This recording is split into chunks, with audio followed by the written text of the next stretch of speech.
কথাই আছে, ভালো তরকারি লাগি ভালো ভাত থাকে না, আর ভালো ভাতের লাগি ভালো তরকারি থাকে না।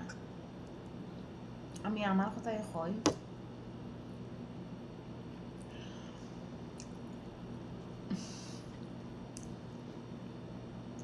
আমার কপালটা কিন্তু আসলে বাস্তবে অনেকটা ভালো। আমি নিজের নিয়ে অহংকার করি না, মানে গর্ব করি। হয়তো কথাই আছে, মানে একদিকে ধরতে গেলে আর একদিকে ছাড়তে হয়, এটাই বাস্তব।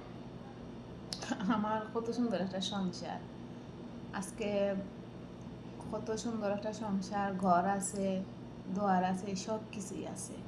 অথচ দেখো গরুর ভিতরে তা হয় না, মানুষ নাই। আমার গরু কিন্তু খালি ফইরা রয়েছে। কত সুন্দর একটা সংসার জুড়ছিলাম দুইজন মিল্লা, আজকে না ওই মানুষটা ঘরে আছে, না আমি আছি, না আমার দুইটা ছেলে আছে। অথচ দেখো কোনো কিছুর কমতি নাই।